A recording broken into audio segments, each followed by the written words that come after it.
We get so set in our ways, and the peer pressure's on us to do it the same way that every year, same deal, just like our neighbors. We go around and around, and I think we miss the whole big picture by staying so narrowly focused. We don't see the big picture out there.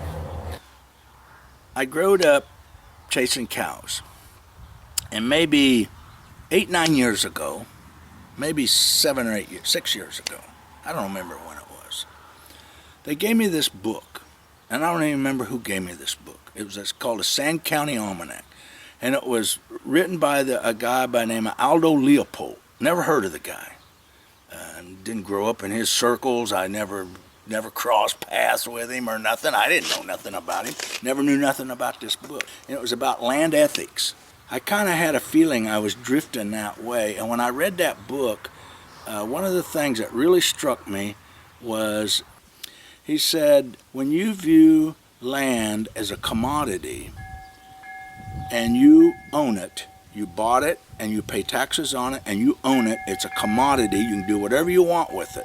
It's yours. It's your right. You view it as a commodity. Or you can view land as a community. And in the community, there's all these other things that go on with the community. There's wind, there's rainfall, there's plants, there's animals, there's humans, there's grazing, there's all of this that goes on with the community. And the community and wildlife and the community is all tied together. And each thing depends on the other to make the community strong. And when you view land as a community, you belong to the community. You don't own the land no more, you belong to the community. And so I started, at that point, that's when I started really working with community-based conservation versus commodity-based conservation. And my definition of commodity-based conservation is, if you've got the money, I'll do the practice, okay? That's, to me, commodity-based conservation. You pay me, I'll do it, if it pays well enough. You pay me enough, I'll do it again. But you stop paying me, I ain't gonna do it no more, okay? If you paid me to build terraces and plow it up and farm it or whatever, that's what I did. If I needed to do something different, fencing or whatever, that's what I did if you paid me to do it. And like I said, when you stop paying me, I just quit doing it. You pay me to cut trees, I cut trees. When you quit paying me, I don't cut no more trees, and the trees grow back, and then you have to pay me again to cut them again. That was, to me, was commodity-based. I'm not that way anymore. And community-based conservation, that's what I do now. You do something because it's good for the community. Whether you get paid or you don't pay, it doesn't matter, because you're going to get paid in the end no matter what. And so it's what's best for the community. So I was trying to think of an example of community-based conservation versus commodity-based conservation. And I told a story. I was leaving this pasture, and I had my horse. I jumped him in a trailer, and I'm leaving the pasture, and I shut the gate, and there laid an aluminum can. Right there in the edge of the pasture, right in the grass, was this aluminum can.